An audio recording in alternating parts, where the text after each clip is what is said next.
एक समय की बात है जब पृथ्वी पर सूर्य की पहली किरणें गिरती थीं तो सोने से मढ़े महलों के गुंबद चमक उठते थे। उस स्वर्णिम राज्य में जहां नदियां और राग की तरह बहती थीं और हवाएं किसी अज्ञात संदेश को कानों में फुसफुसाती थीं, वहां का युवराज था धर्मपाल। धर्मपाल में योग्यता थी पर उतना ही अहंकार भी। उसका विश्वास था कि समय उसके सामने झुक सकता है, कि उसके पास अनंत अवसर हैं और निर्णयों को टालना उसकी शक्ति का प्रतीक है। राजमहल के द्वार पर एक दिन एक वृद्ध भिक्षु आया। उनका ललाट शांति से दमक रहा था और आंखों में एक अथाह गहराई थी।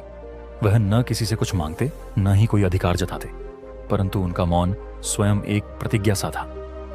धर्मपाल ने उन्हें देखकर कहा, भिक्षु, तुम कौन हो? भिक्षु ने मुस्कुराकर उत्तर दिया, एक पथिक जो समय के रहस्यों को जानता है। धर्मपाल हंसा, तो क्या तुम यह बता सकते हो कि समय क्या है? भिक्षु ने उत्तर नहीं दिया, केवल एक शांत दृष्टि डाली जिसमें अनगिनत युगों का भार था। धर्मपाल का स्वभाव था कि वह हर महत्वपूर्ण निर्णय को कल पर टालता। उसके पिता वृद्ध सम्राट उसे बार बार बुलाते और कहते, पुत्र, मेरे पास समय नहीं बचा, मुझे तुमसे कुछ कहना है।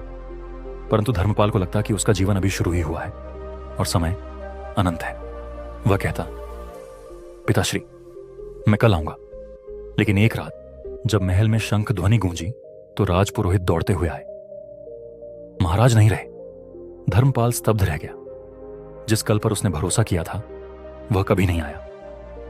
पिता के अंतिम शब्द हमेशा के लिए मौन में समा गए। धर्मपाल शोक में डूबा था। तभी भिक्षु उसके पास आए और बोले, राजकुमार, क्या तुमने कभी जल में अपना प्रतिबिंब देखा है? धर्मपाल ने सिर हिलाया। क्या वह स्थिर रहता है? नहीं, धर्मपाल ने कहा, हर लहर उसे बदल देती है। भिक्षु मुस्कुराए। फिर तुमने यह क्यों सोचा कि जीवन स्थिर रहेगा? जो क्षण बीत गया वह सदा के लिए लुप्त हो गया। समय को अपने अनुसार चलाने का अहंकार ही तुम्हारी पहली भूल थी। धर्मपाल ने पहली बार जीवन में अहंकार के भार को महसूस किया। वह रात उसकी आत्मा के लिए पहली शिक्षा थी।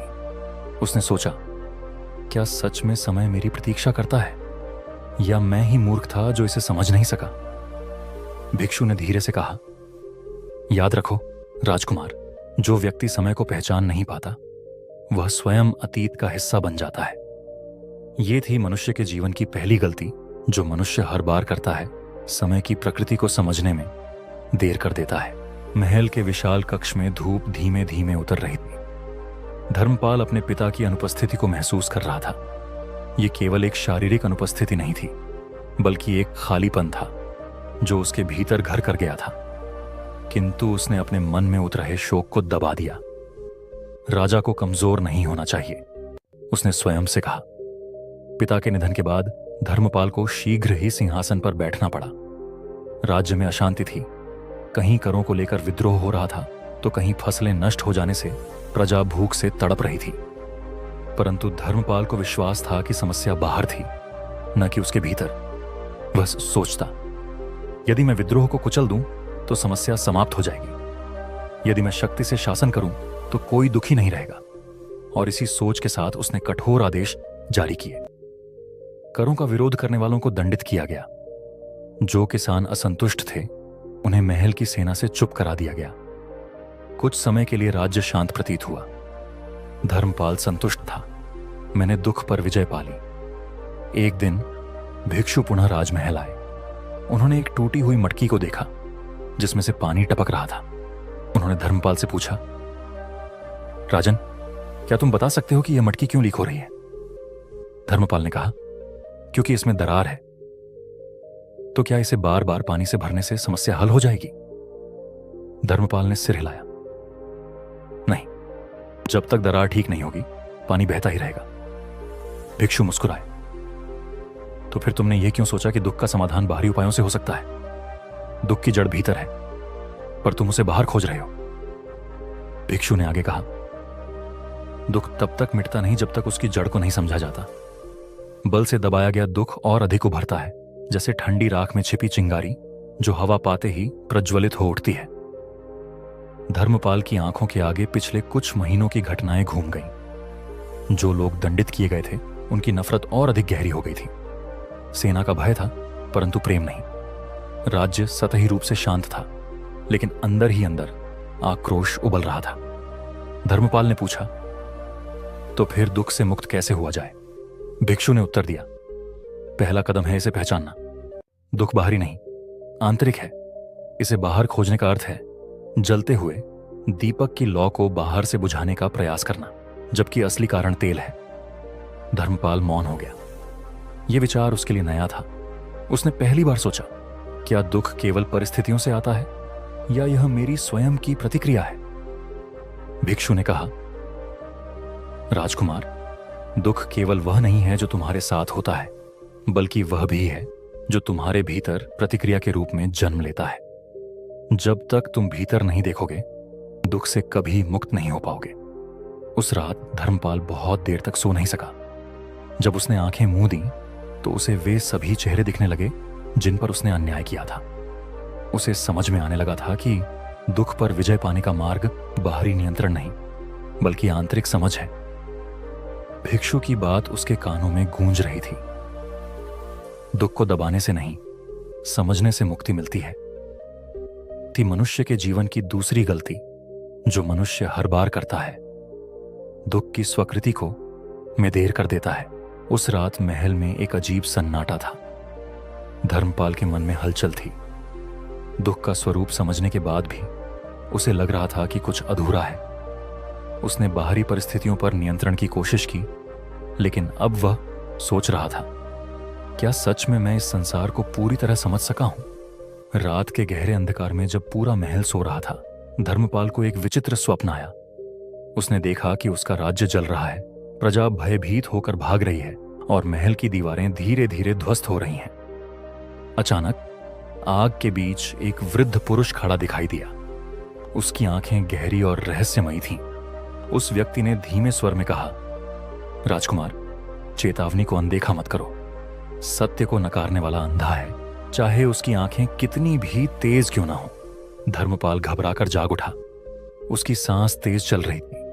उसे यह केवल एक स्वप्न नहीं लगा, बल्कि कोई संकेत। अगली सुबह वह भिक्षु के पास गया। मैंने एक स्वप्न देखा, उसने कहा। क्या यह महज मेरा भ्रम था? भिक्षु ने मुस्कुराकर पूछा। राजकुमार, जब कोई सपना तुम्हें डरा दे तो क्या वह मात्र एक कल्पना होती है या तुम्हारे भीतर छिपे किसी सत्य का संकेत? धर्मपाल चुप हो गया। भिक्षु ने आगे कहा, तुम संसार को केवल अपनी आंखों से देखते हो, लेकिन क्या तुमने कभी अपनी चेतना के अन्य स्तरों को समझने का प्रयास किया? केवल वही सत्य नहीं जो प्रत्यक्ष दिखता है। अंतर्ज्ञान, स्वप्न, अनुभूतियां, ये सभी सत्य के द्वार हैं। धर्मपाल ने हमेशा अपने भौतिक साम्राज्य को ही सत्य माना। वह सोचता था कि जो आंखों से दिखता है वही वास्तविकता है, परंतु उसने कभी अपने भीतर की आवाज को नहीं सुना। भिक्षु ने कहा, राजकुमार, चेतना केवल शरीर तक सीमित नहीं होती। मनुष्य के भीतर कई स्तर हैं, लेकिन अहंकार उसे केवल सतही जगत तक सीमित कर देता है। यदि तुम अपनी चेतना के गहरे स्तरों को स्वीकार नहीं करोगे तो भविष्य अंधकारमय रहेगा। धर्मपाल को अपने स्वप्न की याद आई। क्या यह केवल उसका भ्रम था या सच में यह राज्य के भविष्य का संकेत था? उस शाम महल की छत पर खड़े होकर उसने दूर क्षितिज को देखा। सूर्य अस्त हो रहा था और आकाश में एक अद्भुत आभा थी। उस क्षण पहली बार उसे लगा कि जो कुछ भी वह अब तक जानता था वह अधूरा था। सत्य केवल बाहर नहीं, भीतर भी है। जो दिखाई नहीं देता वह भी महत्वपूर्ण हो सकता है। धर्मपाल ने भिक्षु की ओर देखा, जिनकी आंखों में वही असीम शांति थी। अब मैं समझा, धर्मपाल ने कहा। मेरी तीसरी भूल यही थी कि मैंने चेतना के अन्य स्तरों को नकार दिया, यह मानकर कि वे केवल कल्पना है। भिक्षु ने मुस्कुरा दिया। यह थी मनुष्य के जीवन की तीसरी गलती जो मनुष्य हर बार करता है। चेतना के स्तरों की अवहेलना में देर कर देता है। राजमहल में उस रात एक अजीब सी नीरवता थी। धर्मपाल ने तीनों भूलों को स्वीकार तो कर लिया था, लेकिन भीतर एक बेचैनी थी। क्या केवल भूलों को समझ लेना पर्याप्त है? क्या अतीत में किए गए अन्यायों का कोई प्रायश्चित नहीं? वह जानता था कि समय लौटकर नहीं आता। पिता के अंतिम शब्द वह कभी नहीं सुन सकेगा। जिन किसानों पर उसने अत्याचार किए उनका दर्द वह कभी मिटा नहीं सकता। जिन संकेतों को उसने अनदेखा किया उनका परिणाम टाला नहीं जा सकता। लेकिन क्या अतीत की भूलें भविष्य को अंधकारमय बना देती हैं या उनसे सीखा जा सकता है? सुबह जब वह भिक्षु के पास पहुंचा तो उनके चेहरे पर वही शांति थी। राजकुमार, भिक्षु ने कहा, अब तुमने अपनी भूलों को समझ लिया है, लेकिन यह जानना भी आवश्यक है कि केवल बोध ही पर्याप्त नहीं, आचरण में परिवर्तन ही असली प्रायश्चित है। धर्मपाल ने पूछा, तो मैं क्या करूं? भिक्षु ने उत्तर दिया, 3 कार्य करो। समय का सम्मान करो, दुख से भागो नहीं, उसे समझो, और चेतना के हर स्तर को स्वीकार करो। धर्मपाल ने उसी दिन निर्णय लिया कि वह अब से कोई भी निर्णय टालेगा नहीं। उसने राज्य के सभी किसानों को बुलवाया और उनके कष्टों के लिए क्षमा मांगी। उसने अपने सेनापतियों को आदेश दिया कि शक्ति का प्रयोग केवल न्याय के लिए हो, भय पैदा करने के लिए नहीं। उसने अपनी आत्मा को भीतर से देखने का प्रयास किया, ध्यान और आत्मनिरीक्षण को अपने जीवन का हिस्सा बनाया। वह जान गया था कि केवल बाहरी राज्य पर शासन करना पर्याप्त नहीं, आत्मा के भीतर के राज्य पर भी नियंत्रण होना चाहिए। कुछ ही दिनों में राज्य में बदलाव स्पष्ट दिखने लगा। प्रजा पहले से अधिक प्रसन्न थी और धर्मपाल भी। एक दिन जब वह भिक्षु को धन्यवाद देने पहुंचा तो उन्होंने मुस्कुराते हुए कहा, अब मेरा कार्य समाप्त हुआ, लेकिन मैं आपका नाम भी नहीं जानता। धर्मपाल ने कहा। भिक्षु ने शांत स्वर में उत्तर दिया, जो केवल नाम से पहचाना जाए वह सीमित होता है। मैं बस एक मार्गदर्शक हूं, एक पथिक जो उन लोगों को राह दिखाता है जो अंधकार में हैं। धर्मपाल को अचानक एहसास हुआ, क्या ये स्वयं भगवान बुद्ध थे?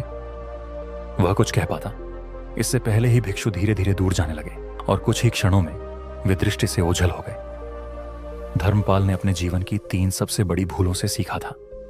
अब वह केवल एक शासक नहीं, एक ज्ञानी और करुणामय राजा बन चुका था।